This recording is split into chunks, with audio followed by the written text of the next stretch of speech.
The sun never shone on a cause of greater worth. 'Tis not the affair of a city, a county, a province, or a kingdom, but of a continent, of at least 1/8 part of the habitable globe. 'Tis not the concern of a day, a year, or an age. Posterity are virtually involved in the contest, and will be more or less affected even to the end of time by the proceedings now. O ye that love mankind! Ye that dare oppose not only the tyranny but the tyrant! Stand forth! Every spot of the old world is overrun with oppression. Freedom hath been hunted round the globe. Asia and Africa have long expelled her. Europe regards her like a stranger, and England hath given her warning to depart. Oh, receive the fugitive, and prepare in time an asylum for all mankind. So that, Dominic, was son of East Anglia, Tom Paine, radical, enthusiast for revolution, and specifically in this context, author of pamphlet Common Sense, which came out in January 1776. And we've got Adam Smith with us. Adam, am I right in saying that this is really the first kind of mass market pamphlet that argues for removing America's links with the British monarchy? It was genuinely a bestseller. And it was subsidized, and it was circulated across all of the 13 colonies. And it was, as you say, the first pamphlet to explicitly and clearly make the case not only for independence, but a positive case for republicanism. So, hello, everybody. Just to give you a bit of context, if you're just tuning in, this is the third in our series on the American Revolution. We have had the Boston Tea Party. We've had the Battle of Bunker Hill. The colonies have been declared by George III as being in open revolt. And we are now in January 1776 with the publication of this extraordinary pamphlet. 500,000 copies, Adam, I think it's sold by the end of the year. And Thomas Paine is actually, the irony is he's not actually American. So he's gone to America, but he is, as Tom's exquisite impression suggests, he's from Thetford in Norfolk. And he used to make corsets, I think. I think that was in Sussex. He moved to Lewes. To make the courses in Lewes? I believe so, yes. Okay. Well, and he'd been twice been sacked as a customs officer, ironically, for incompetence and corruption, I think. So are you a big Thomas Paine fan, Adam? I'm not really, I have to say, Dominic. I do admire the muscularity of his prose, and Common Sense is, you can see why it was so effective. It doesn't have all the Latin tags and all the learned references that most of the pamphlets of the American Revolution did. Whenever I think of Thomas Paine, though, I think about what happened to his body after he died. Do you know this story? He was, he died in obscurity, and of course he was very unpopular by the end of his life, including in America. But his great British admirer, the radical William Cobbett, went to America and brought back his body to England, hoping that his admirers in England would create some kind of great tomb around it. He couldn't raise the money to do so. So kind of very Lenin behavior. So he kept the bones of Thomas Paine in a box in his house. And when he died, they were sold with his effects, and nobody knows what happened to them. And there's some of them, some bones have turned up in Australia quite recently, and there's bits of Thomas Paine all over the world. So poor old Thomas Paine ended badly even beyond his life. But that probably you probably didn't want me to quite go there. No, that's great.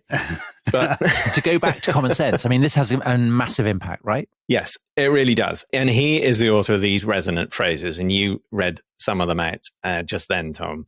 The cause of America is the cause of all mankind. I mean, that's not only is that a great phrase, that is, in many ways, it seems to me, the key to understanding American political culture. That what happens in America, the cause of this revolution, everything we do in America, our purpose, this transcendental meaning. We are providentially blessed in some important way. The cause of America is the cause of mankind. What happens here has universal significance. But when it comes out, is there a sense in which, as well as enthusing the revolution, inspiring kind of an upsurge of backing for republicanism, are there also conservatives among the revolutionaries who become a bit nervous about this, who kind of pull back from? John Adams, for example, doesn't like Common Sense at all. He thinks it's badly argued, based on abstractions. John Adams is a serious man. who thinks that the business of government and constitution writing, which he loves, I mean, he likes the business of constitution writing, but he thinks it's a serious business of balancing interests.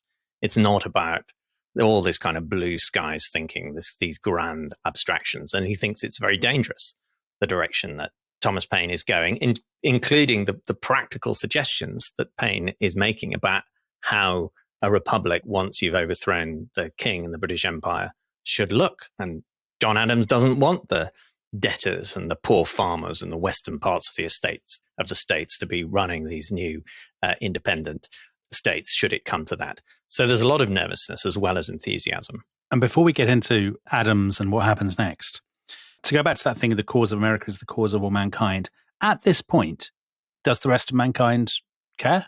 I mean, are people watching? I mean, there's always that sort of sense in America, isn't there, that the world is watching. I mean, it's been chanted so many times by protesters, demonstrators through American history. The eyes of the world are on us, the shot heard around the world. But is the world watching at the beginning of 1776? It's a good question. And I think often the answer is that a lot of the world anyway is watching. And that's why they're often right to say that. The eyes of the world are upon us, which is the John Winthrop phrase from the 17th century, which was being revived at around about this time or a little bit later, that what happens here matters. And there were always, at this time and later and earlier, plenty of people outside of America, people who'd never been there, people who dreamed of America, who projected onto America a kind of vision of the good society, who wanted America to be the future.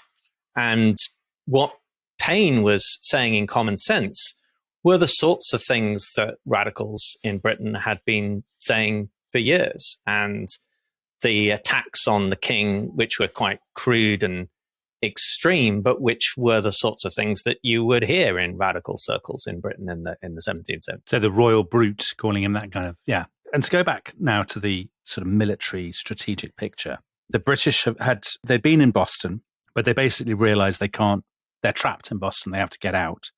So a couple of months after Paine publishes that pamphlet, General Howe, William Howe, who is the commander in Boston, says, okay, out. And they evacuate the city completely. I mean, the city that's been the cockpit of revolution. They take some of the several thousand loyalists with them who they'd dump in Halifax in Canada, and then they come down and establish themselves in New York. New York, which we haven't mentioned really at all, actually, in the preceding two episodes, but New York, which has I don't know anything about this period at all, but is New York a more loyal city than Boston? Yes, it definitely is, and there are certainly there's a stronghold of loyalism in New York. It's not as straightforward. There had been some conflicts with the New York legislature earlier on over the Quartering Act and things, so it's not quite as straightforward as that. But certainly the British had reason to believe that if they wanted to create a beachhead, then New York was a good place to do it. Also because it, of course, is at one end of the Hudson River Valley. So the idea was if you can send a force down from Canada, from Quebec City, and up from New York and control the Hudson Valley, then you cut off New England. And there's still this notion that New England is the problem. So if you cut them off from the rest of the colonies, that would be a good strategic move to make. So that's another reason why New York is the focus at that point in 1776. But while the British are sort of working out what their strategic plan is going to be, their authority is pretty much collapsed across the colonies. People aren't listening to their officials. People have set up their own town committees of safety or whatever. And the Second Continental Congress is still going. That's right, isn't it? And they are where? They are in Philadelphia now. Yes. And they are busy with the business of government. They have no formal authority to do so, but they are communicating with the colonies, who are often now already being referred to as states, and saying, you've got to get your house in order, set up a government. Clearly things, the external authority has collapsed. They, in the end, of course, do turn their attention to formal things like, well, are we declaring independence or not? But most of the business of the Second Continental Congress up until this point is just preparing for war and trying to keep the business of government going. But that's the key thing, isn't it? Which I hadn't properly appreciated, is that with the collapse of British rule and without the announcement of a kind of new state to replace it, everything is in limbo. Tax collection, the entire functioning of government. And John Adams, who I keep on invoking, I don't quite like John Adams really, and he's fundamental in some ways quite a conservative figure. And his view at the beginning of 1776 is basically, thank goodness that our independence has in practice been declared by the British government. referring to the Prohibitory Act at the end of 1775, which prohibited all trade, the whole of the 13 colonies, that isolated all extending the coercive acts from Massachusetts to the whole of the colonies. I mean, for Adams, that was effectively the British government saying, you are now on your own and we are at war with you. It was them, the British government, that took that initiative. So everything thereafter, from John Adams' point of view, was merely reactive on the part of the rebels. Because he's conservative and he doesn't want to do anything so subversive as to declare independence himself. Yes. I mean, by this stage, he thinks a formal declaration of independence is certainly going to happen eventually, and he's keen to think of what a constitution will look like in that new state. But he is pleased that, as it were, not just the first shot, but the declaration of war has come, as he understands it, from London and not from the colonies. And he's not wrong to think that. Yeah. Because by declaring a blockade is an act of war. And that is what the British government does at the end of 1775. But there are more radical figures. I mean, we've talked about Paine, but there are more radical figures who are actually American. Yes. And I guess the most celebrated of these is Thomas Jefferson, who is the man who will write the first draft of the Declaration of Independence. So what has he been up to in the build-up to the war? And then what is he doing in the summer of 1776? Jefferson is a very interesting figure. The closest the American Revolution comes to a kind of Robespierrean figure, although in a way that's rather flattering to Jefferson, makes him more of a man of action than he probably was. I mean, he was a very privileged Virginia planter, slaveholder, who thought of himself as an intellectual, a man of the Enlightenment, a cosmopolitan figure, steeped in the new ideas, and convinced that he and his generation, and he certainly felt himself to be at the head of his generation, had an opportunity which had rarely, if ever, in human history come before, an opportunity to, in a Paineite way, begin the world anew, to start a new page and reinvent what it meant to be human. And he loved talking in these kinds of ways, and many people find that very inspiring. And he was a great wordsmith. And we see that in the preamble to the Declaration of Independence, which is obviously a beautifully written, sublime document, rightly famous and revered over the last 250 years. The quality of his prose was exceptional. And why is it Jefferson? So, first of all, why did Congress decide they need a Declaration of Independence? I mean, because there are some people, aren't there? I think New York, maybe Delaware, some of the colonies are a little bit more dragging their heels about it, don't think it's the right thing to do. Well, because I was amazed that by the 1st of July, only 9 of the 13 states have basically signed up to the separation from Britain. I think it was the 2nd of July that the motion was passed to formally constitute these new... Well, because there's a brilliant comment in Holton's book where he describes how John Adams, again, writes about this decision on the 2nd of July to declare independence and how it will be celebrated with shows, games, sports, guns, bells, bonfires, and illuminations from one end of this continent to the other. Whereas, in fact, it's the Declaration of Independence, of course, on the 4th of July that is celebrated.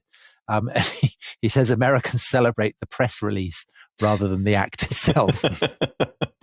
Yes. I mean, it's a very good question. Why did they need a Declaration of Independence? Declaration de facto already existed. In Thomas Jefferson's minds, that had been the status quo ante anyway, as we've talked about in previous episodes. Well, you need all the states together, though, don't you? I mean, you need all the states to agree, because otherwise they can be picked off much more readily if they haven't signed up to a kind of central declaration. Yeah, and the press release, as you call it, or as Woody Holton calls it, is important because it's a manifesto. It's a statement of principle, and it's a justification for what they're doing, aimed in no small part at Paris. At this point, the Americans knew that if they were going to engage in what they imagined would be a difficult and potentially long military engagement with the British, they were going to need support from France. So it was a kind of justification which was necessary for diplomatic purposes, but internally within the United States. And the key thing about the Declaration of Independence and what makes it new is that it's the king that's the target of the grievances. It's not Parliament. And it had to be the king. It had to be the king because by this point, they were attempting to secede from the British Empire. Up until this point, they had been saying, we can be effectively a self-governing dominion within the British Empire, and therefore we will still owe loyalty to the king.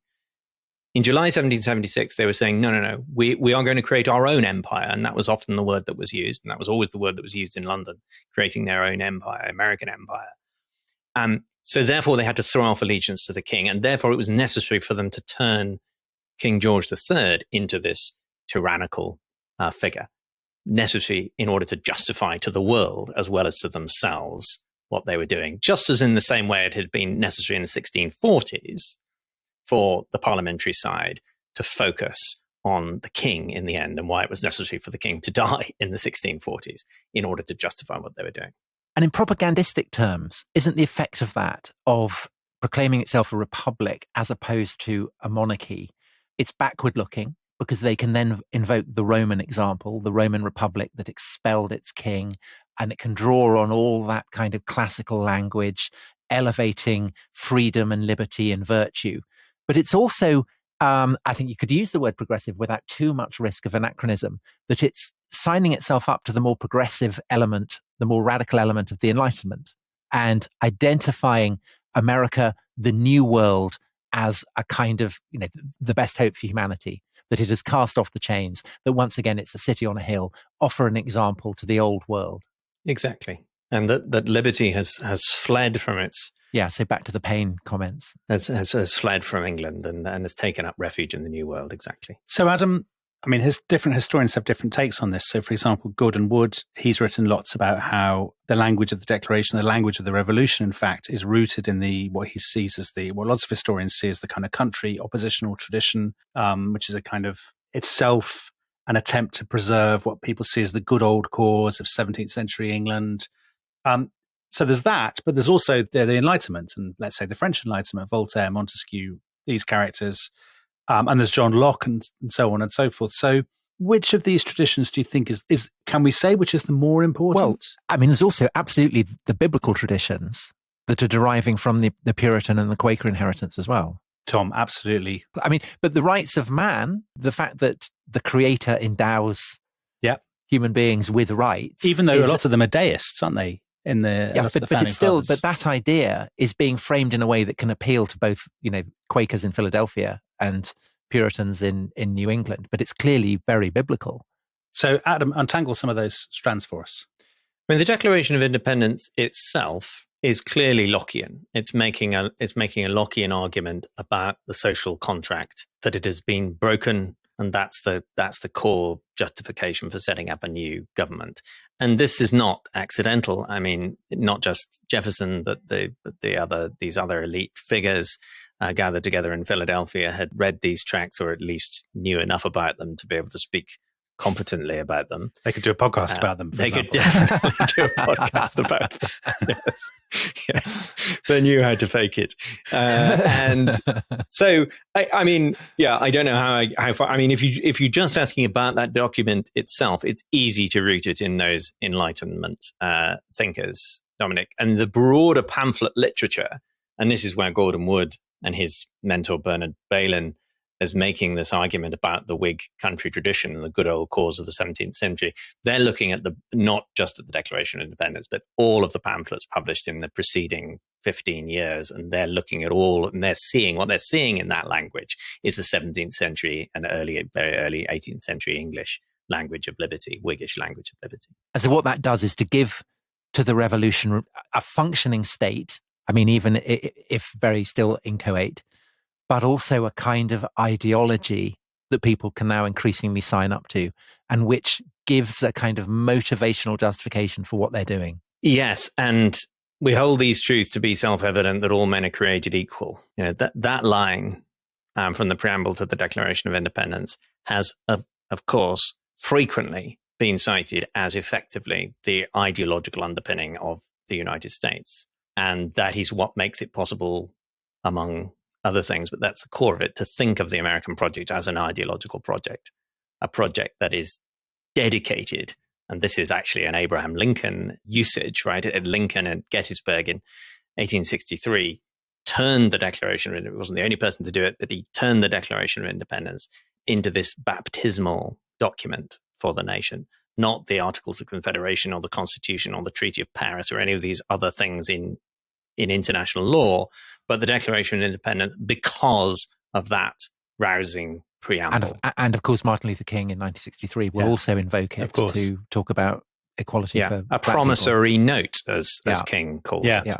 We've come to cash the check, as he says in the March on Washington in 1963. But Adam, I mean, that goes to the point, doesn't it? That that claim we hold that all men are created equal. Some of them don't mean it.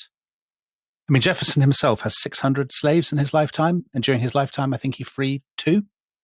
So Washington has a mouthful of other people's teeth. I mean, these are. I mean, this is the criticism that is made of them in the 21st century by we talked last time about the 1619 projects and so on. That the Declaration of Independence is a conservative document. Some people, but Dominic, it's also a criticism being made at the time. I mean, we talked about Dr. Johnson in the previous episode. So, Adam, they had a section on slavery which they cut out. Is that right? That Jefferson himself wrote and then cut out? And I think it was by far, in Jefferson's original draft, it was by far the longest of the list of grievances, some of which are slightly tendentious and all of which are slightly hyperbolic. That was the longest one, the one condemning the king for imposing slavery on the colonies. That was cut out by the convention. Right. So this is, I mean, the Declaration of Independence is really, in a way, I mean, it's the single most significant text, Parche, Woody Holton, in the history of America. So I think it's worth looking at it in the detail that we have done. But we must remember that there is simultaneously a war going on, which we've barely touched on. So why don't we take a break now? And when we come back, let's look at the course of the war and what is going on.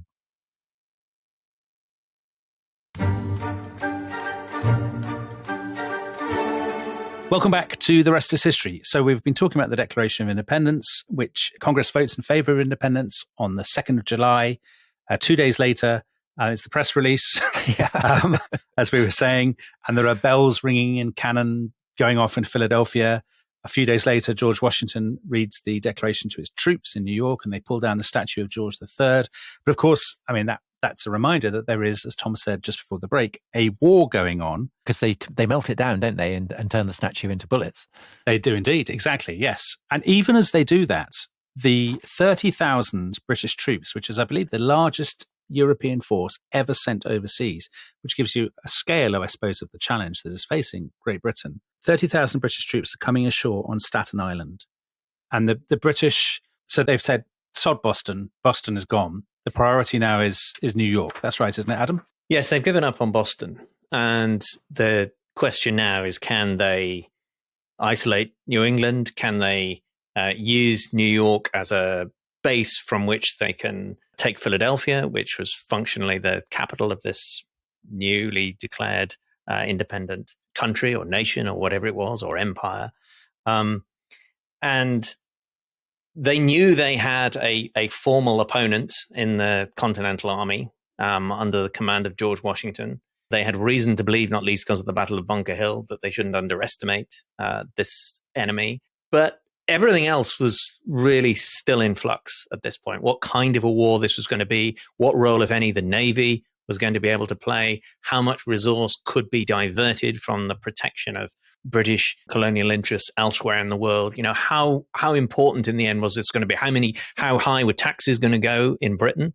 Yet again, in order to pay for another war in North America, all of these things were still to be determined in 1776. And so 2 questions about the British. One is, are they conscious even at this stage about that the French and the Spanish might pile in? Yes. That is their big fear. Of course, the king and Lord North, they don't want to lose the 13 colonies anyway. There's a huge issue of pride and ego and patriotism and all these kinds of things. But there is a basic geopolitical anxiety.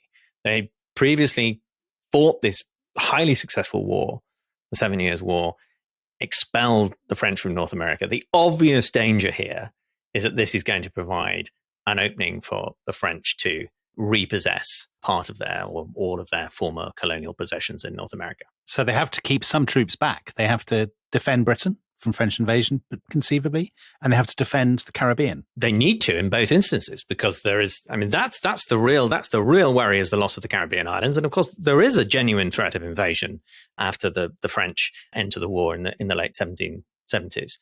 So they're not wrong to think that. So my second question very quickly is, are there some people in Britain who think, okay, cut our losses now, the thing is gone, this has not worked out, let's call the whole thing off. I mean, the impression I get is that actually quite a number of the high command think that. A lot of people think that, and Lord Chatham, former William Pitt, basically thinks that. And this is one of the problems that the king now has, is that the king is really committed to suppressing this rebellion, and the only prime minister he can work with to achieve that goal is Lord North. So when Lord North keeps on saying, I just can't cope with this anymore, please, please, please let me resign at the end of the next parliamentary session, and the king keeps on saying no, because he knows that the only alternative is to invite one of the opposition factional leaders whose policy will be a peace policy. So just on George III, who's oddly been absent from almost all the story, at this point, is George III genuinely a factor in that he is, his stubbornness, his you can call it his patriotism if you like, or his small c conservatism, or his sense of pride, is that really a factor in keeping the British fighting? Yes, I think it is. And I think actually that's the right way of putting it, Dominic, in that really up until now, the irony is that the king hasn't been a major player. And obviously he's not really in control of government policy. He can only implement things through the cabinet. And he's extremely conscious of constitutional prerogatives and precedents. But he really does very, very, very strongly believe that the Americans should not be allowed to become independent. And so he works very, very hard to, basically put some backbone into his cabinet ministers. So he is a factor there. So the issue for the British, how on earth are they going to get America back? Because they won the Battle of Bunker Hill, but then they had to evacuate Boston. So in a sense, winning a battle isn't enough. You are only as good as the territory you're holding. And therefore, the question is, what strategy can they put in that would enable them to expand beyond the few kind of toeholds that they have along the coast? And so New York becomes basically the kind of the focus for their hopes. Is that right? Yes. One answer to the question of what strategy they can pursue is that they could destroy Washington's army, the Continental Army. And they could have, and they actually could have done so. I mean, one of the what ifs in this story is that there were moments early in the war in 1776 and 1777 anyway, when General Howe and General Clinton, who were the two key military commanders in that region, could potentially have cut off the Continental Army and destroyed it, potentially even captured George Washington. And the whole course of the war could have looked very different if that had happened. I mean, famously, they could perhaps have prevented the Continental Army from evacuating from Manhattan, and they didn't do so. And there are very good reasons why they didn't do so, based on logistics and supply and so on. But nevertheless, Washington was able to escape. But that's a key moment, isn't it, Adam? Because they had landed at Staten Island. They have this huge battle on Long Island, which I think is the biggest single battle of the war, which the British win. Half of Washington's army is left trapped in Brooklyn. And then the British hesitate. And one reason they hesitate is actually going back to something that Tom, I think, said earlier on, which is that a lot of the British commanders are actually quite ambivalent about the whole business. So General Howe, his brother is Admiral Howe, who's in charge of the Navy, and he used to play chess with Benjamin Franklin when they were in London. So they're all quite sort of sympathetic to the Americans. Yes, they'd all opposed most of this legislation we've been talking about in previous episodes. All of these people. I mean, it is amazing, yeah. Yeah, they didn't really want the British to be in this situation. Even General Cornwallis, who's famous later on, he'd voted against the Stamp Act, incredibly. But anyway, they have a peace conference on Staten Island, don't they? They meet John Adams and Benjamin Franklin, who meets his old chess sparring partner on Staten Island. And the British say to them, listen, let's just shake hands and pretend this was all a bad dream. Then they basically say the king will pardon you. But the Americans, is it just they're too far gone now? Well, the Americans have already declared independence. From their point of view now, the only terms for peace will be recognition of American independence. And that, of course, is not something that the British military commanders are authorized or would have wanted to concede even if they had been authorized to do so. So it goes nowhere. But if George III had been a tyrant and the British had been the monsters from a Mel Gibson film, presumably they would have just captured or killed the American delegates then and there, destroyed Washington's army, captured or killed him. And we'd be talking about a very different scenario, would we? I mean, do they have the capacity to do that though, Adam? Could they ravage the countryside, take all the towns? Could they do that? Do they have the capacity, as in, do they have the military capacity, or do they have the will? I mean, they don't have the will, as you've been saying, and so that's never really a realistic option. I mean, there are some hotheads in London and some pamphlet writers, editorial writers who start suggesting this kind of strategy, but it's in never. the Daily Mail. I was just actually, even as you were speaking, I was thinking 1,200 words. I could bang that out by 4 o'clock. But the weird thing is that you absolutely get the sense that Britain's already lost this war. That lots of the commanders already feel that they're too ambivalent. That things are going. That they don't really have a prospect of it. But at the same time, the Americans feel that they've lost the war. So they're kind of moaning the game is pretty nearly up. And famously, the crisis point is when Washington finds himself on the wrong side of the River Delaware. And this is kind of the end of this, coming towards the end of December. Loads of his troops are due to kind of, their commissions kind of are up at the end of December. So he feels that he has to do some kind of stunt that will raise morale. And so he goes back across the Delaware. That's my summary of one of the most famous episodes in American Washington history. Crossing the Delaware. He does, and you're right, Tom. Lydia, the tattooed lady, you can see it on her on her back. And that kind of fighting spirit attracts the attention of European courts, and together with the British defeat at Saratoga, which is to come in 1777, convinces European powers that the American rebels need backing. Well, before we get to Saratoga, just on the Delaware. So the British had ended up capturing Manhattan after the failure of the talks at Staten Island. Washington had then escaped to New Jersey and then gone further south and crossed the River Delaware. And actually, to add to what Tom was saying, he'd had 19,000 men and now he's only got 3,000 men. So it's a real, maybe sometimes people overstate the ragtagness, if that's a word, of the Continental Army, but they are pretty ragtag. Yes, huge problems of supply. And he's very upfront. He needs to raise the spirits of the people. Yeah. And this is when Tom Paine writes another of his pamphlets, doesn't he? These are the times that Troy men's souls, he says in The American Crisis. Which is a good phrase. It is he's a good phrase maker. Like Jefferson, they're terrible people, but they're very good phrase makers. And then Washington does this thing where he strikes across the Delaware on Boxing Day, Christmas night, is it? Standing up, looking very noble with a flag behind him. Is that the painting? Yeah, so the famous painting that apparently got destroyed in the Second World War. By who? By the British, ironically, in a bombing raid. It was in Bremen, in the Bremen Kunsthalle. Was it really? So it was destroyed in 1942. But hold on, it still exists though, doesn't it? I thought. What are the images of it that you see on the internet? I suppose it's copies. A photo of it. Yeah.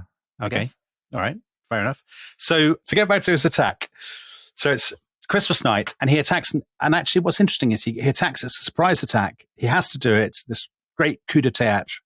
He attacks a camp that is described as the Hessian camp. So the British have pitched up with a load of German auxiliaries, or as Americans would call them, mercenaries, from Hesse in particular. And this is, am I right in thinking, Adam, that the Americans see this as an absolutely terrible act of betrayal, that the British have brought all these Germans with them? They do. It was a perfectly natural thing to do. I don't want to dig in defending the British government, but of course the king was also the Elector of Hanover. It seemed a perfectly natural thing to do to find troops from his other domains in Europe. And that was the way that the British army always fought wars, was by, they were a great naval power. Fighting land-based campaigns always required using troops from other countries. The king wrote to Catherine the Great, hoping that she would send Russian troops. That probably would have wound up the Americans even more.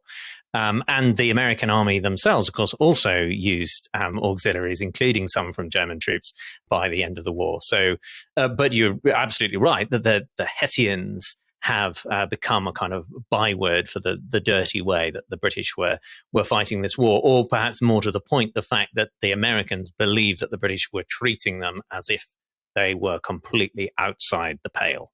And that was what really stung. Right. But then Washington follows that up with another extraordinary coup de théâtre. So he reaches Princeton, and then he looks like he's going to attack General Cornwallis's camp, but actually he sort of sneaks around by a back road, attacks Cornwallis's sort of rear guard, I think, takes them by surprise. This is at Princeton. And by the time Cornwallis gets there, Washington has outwitted him, attacked his rear guard, and then escaped. And these two together create this image. Cheers everyone up. Well, it creates the image of Washington as a tremendous commander. It suggests that the Americans haven't lost after all. It sends a message across Europe. And I suppose it makes the stakes for the British as they enter 1777 much higher. And this is where we get back to your Hudson Valley strategy, because they really need this to work, don't they? And this is Burgoyne. And Howe. So Howe is going up from New York, isn't it? That's the plan. And Burgoyne will come down from Quebec. But Burgoyne is a he's a poet, playwright. His nickname was Gentleman Johnny. Which that doesn't suggest martial vigor. But strike fear in the breasts of his enemies. Well, but I think that was because he was so polite to his own troops. Polite? Yes, I think he was very, he treated them very well.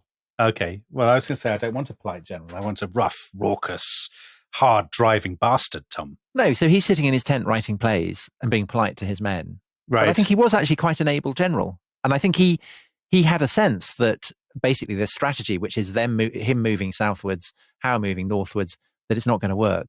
What strikes me about all the British generals in this story is how fundamentally pessimistic they are.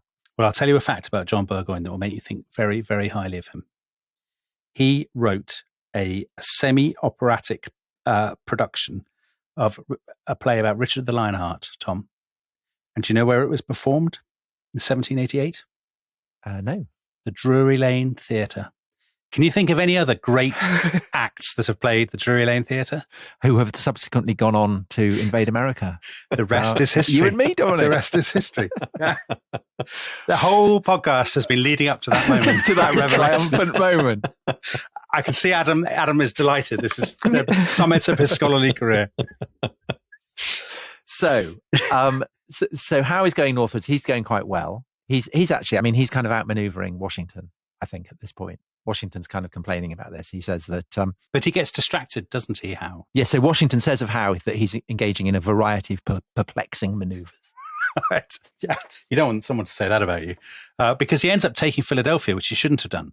He should have just left Philadelphia alone and gone north, isn't it? Yeah. And meanwhile, Burgoyne is coming south from Canada. He has, I read, 30 carts of personal baggage and a baggage train 3 miles long. And they're proceeding so slowly, they're going less than a mile a day, which is not the kind of, that's Gentleman Johnny for you, Tom. He's proceeding at a sort of gentleman's pace instead of rushing, as I would have him do. And they get to Saratoga in the autumn, and they find a fellow there called General Horatio Gates. I don't know anything about him. Do you know anything about him, Adam? Yeah, he was an Essex lad. Yeah, he was born in Essex. That's the main thing I know about him, Dominic. They're all these East Anglians kind of fighting each other. Yeah. That's very odd. So he gets there. So he's already there with his with the New England militia. Burgoyne gets there, and it's the classic thing. The British are always trying to attack uphill, which seems grossly unfair. Against people hiding behind trees. Correct. Gates is on a place called Bemis Heights or Bemis Heights. I don't know how you pronounce it.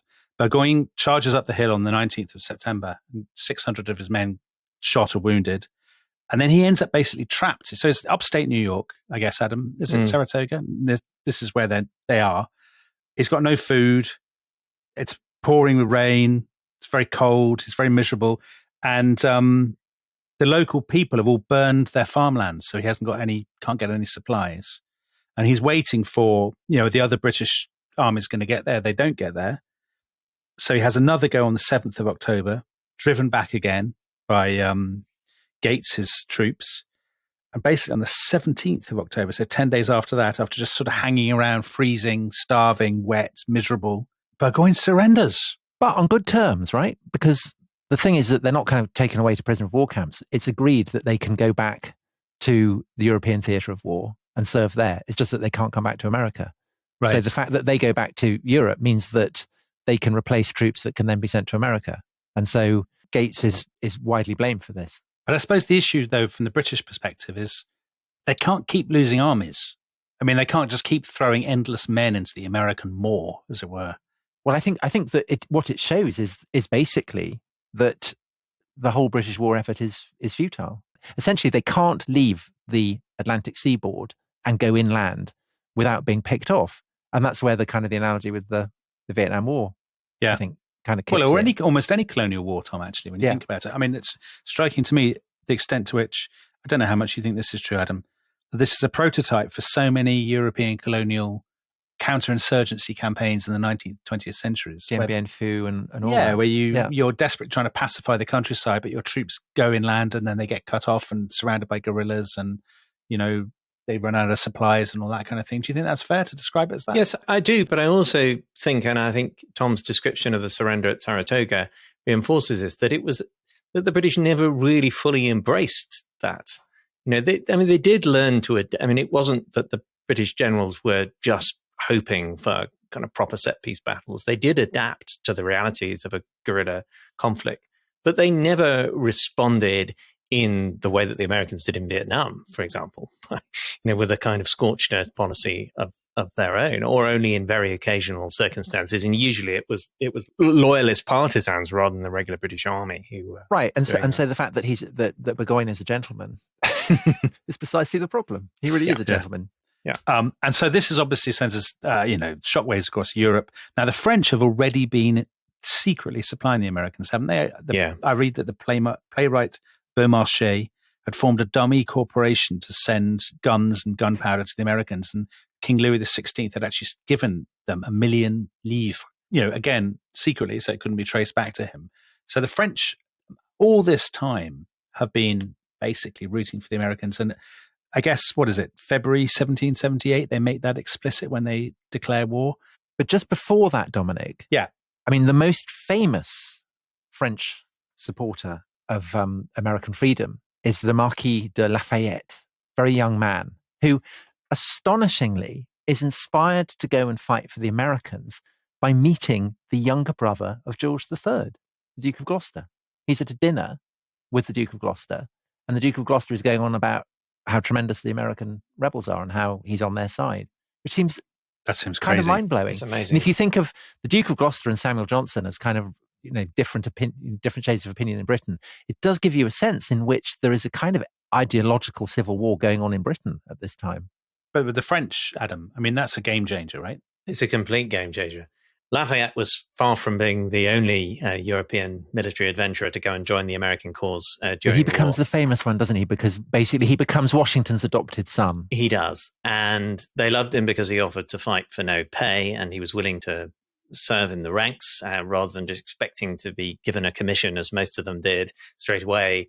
And also because Lafayette genuinely believed in the cause. All the evidence is he wasn't just doing this in order to gain military experience and earn some money. He was doing this because he really did believe in it. And so he became a hugely important figure as a validation of the universal significance of what the Americans were fighting for, as well as for the military expertise that he and others brought. So that sort of sense the whole world is watching. Yeah. Shot heard around the world, all that sort of stuff. He bears that out, I suppose. And so with the French entry into the war, presumably for Britain now, the American colonists, they're not neither here nor there, but the absolute priority now is we can't lose huge tracts of our, we can't lose the Sugar Islands. We don't want to lose Gibraltar. Yeah, Gibraltar. These sort of, I don't know, Minorca, those kinds of places. Yeah. And India, they don't want to lose ground in India to the French, and Canada as well. Those parts of North America, which is to say Canada and Florida at this point, that are not engaged in rebellion. Right. So the war now enters a completely new phase. Indeed, the American Revolution enters a new phase. And I think we should probably call a halt here for those of you who are not members of the Rest is History Club. Of course, if you are, the tremendous news is you just keep listening, because Adam will be with you in seconds talking about the final stages of the war, the surrender at Yorktown, and the beginnings of the peacetime American Republic. So you'll be back with all that, won't you, Adam? You looking forward to it? I certainly will. I'm looking forward to that. Yeah. Oh, tremendous. Been fun so far. Very sad. Tom's not looking forward to it, which is Tom's doing it under duress. Presumably this whole series has been a trauma for you, has it, Tom? Yeah, it's very traumatic. But let's hope it hasn't been traumatic for everybody else. And on that bombshell, we'll say thank you very much. See you next time. Bye-bye. Bye-bye. Bye-bye.